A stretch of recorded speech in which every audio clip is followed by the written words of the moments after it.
Porque isso daí, percebe? Isso é uma discrepância, uma quebra de expectativa, justamente porque ninguém ri assim no mundo real. A risada é sempre uma sequência de vogal única, seja qual for. Dá pra medir no cérebro de uma pessoa se ela achou algo engraçado? Sim, eu fiz eu orientei um doutorado sobre isso. Pois é, porque assim, aí, nesse caso, medir, por exemplo, faz um experimento com um cara X, com uma mulher, e faz uma piada machista pra gente ver se ela achou graça e segurou a onda, ou se ela realmente não achou graça. Eu não fiz esse estudo, mas ela realmente achou menos graça. É. Estatisticamente é isso. As pessoas acham menos graça quando a bunda da piada, quando a butt of the joke, são elas, o grupo delas, ou qualquer coisa do gênero. Isso aí é estatístico, simples assim. O que não quer dizer que elas não riam, tem uma questão de ter espírito esportivo, tudo isso, tá? Mas não vamos entrar nesse negócio. O negócio é só o seguinte. Tô falando de estatística, porque, por exemplo, se for fazer comigo, eu vou rir. Eu rio quanto mais me zoar, mais eu rio. Sei lá porque eu sou assim. Pois é, isso é uma forma de falta de parafuso. Faz sentido total o que você tá falando. Mas enfim, cara, olha só. Essa questão torna a teoria da discrepância um pouco fraca. E aí surge a teoria dominante, que não é essa. É a teoria das violações benignas. O grande lance é o seguinte... Quem que dá esses nomes para as teorias? São os malucos, né, meus amigos? Claro, né? Porra de nome, assim, não é nem um pouquinho autoexplicativo. Pô. Não, mas por querer. Tá. Pensa se não é divertido o nome. Então, você vai dar um nome para uma teoria de piada, você tem que ser um nome massa, né? Entendi. Né? Vai dar um nominho babaca. Teoria da cognição da piada. Tá. Claro que não, né? Entendeu? Como é que é o nome dessa teoria? Teoria das violações benignas. Tá bom. E essa é sensacional. Basicamente o que ela diz é o seguinte. Imagina que... A propósito, o cara que criou... É uma dupla, mas o principal autor já fez stand-up há um tempão. É um psicólogo, cientista cognitivo, ex-stand-upero. É um cara de múltiplas facetas. Super divertido. Será que esse cara tem vantagem na carreira de comediante? Acredito que sim, mas eu não acredito que elas sejam suficientes para superar o que a gente chama de talento, tá? É outra vibe. Tá. É tipo o cara que estuda futebol. O técnico de futebol, se ele for jogar, ele vai ter vantagem. Vai ter, mas não esquece ele comparar ele com o jogador profissional, que Entendi. É outro nível. Mas em relação ao outro tio tomador de cerveja igual ele tem.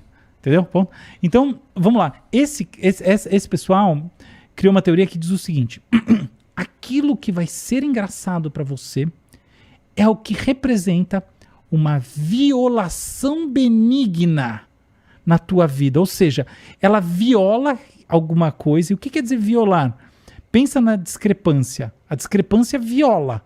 Só que ela viola uma expectativa sobre o certo, como as coisas têm que ser. A outra forma de falar que não é discrepância, é violação. Ela é mais ampla, porque ela pode dizer assim, eu esperava que o sentimento no final fosse, a história tá assim, vai terminar triste. Aí ela termina com um troço que é hilário, esse ripabu. Então é todas as violações, ela tem um leque de possibilidades muito mais amplo, e aí que vem um negócio que importa moralmente, que é a ideia do benigno. É o seguinte, por que o português não ri de piada de português e o brasileiro ri? Porque para o português aquilo não é benigno, aquilo é maldade. E é por isso, por que existe uma batalha, todo mundo, a guerra da ideologia, sei lá que saco. Porque uns têm um limiar lá em cima, outros têm um limiar lá embaixo. Um você pode zoar, ele vai achar, tudo é pelo humor, tá valendo. Outro fica ofendido. É o limiar individual que vai determinar. E o engraçado é muitas vezes a discussão ser colocada em bases ontológicas, o certo ou o errado, porque, assim, do ponto de vista das evidências que a gente tem hoje em dia, o negócio é o que você entende como benigno. Se você entende uma coisa como benigna, ela vai ser aceita no âmbito do potencialmente engraçado. Se ela representar uma violação do seu sistema de expectativa, da energia que você tem acumulado do ponto de vista freudiano, do ponto de vista das assimetrias de poder que você entende no mundo, você vai dar risada. Então ela engloba todas as outras. E ela traz coisas interessantes, previsões interessantes. Então, por exemplo, pensa que deu uma merda colossal, tá? Então vamos lá. 9/11, tá? Olha só que curioso. Logo depois da queda das Torres Gêmeas, claro que ninguém fez piada com as Torres Gêmeas. Quem fez foi cancelado monstruosamente. Porque o evento estava muito próximo, portanto não era benigno. Porém, conforme o tempo foi passando, as piadas foram surgindo. Katrina, você tem uma projeção, uma curva de projeção de piadas acontecendo em shows de humor com a distância.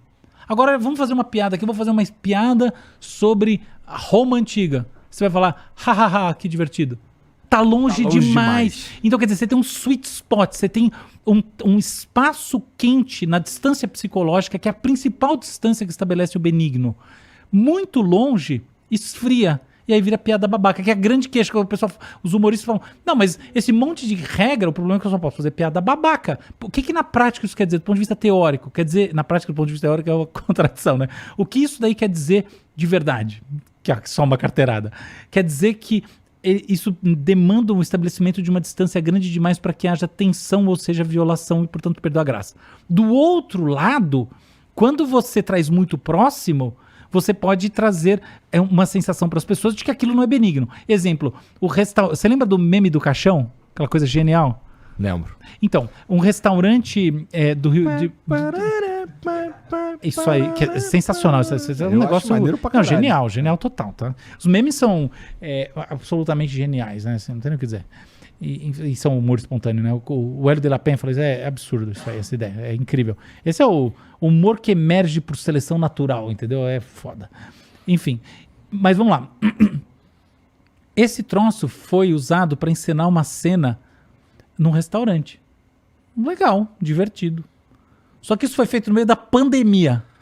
Imagina o tamanho do bode que deu. Você tá entendendo? Não havia espaço suficiente para aquilo ser entendido como benigno.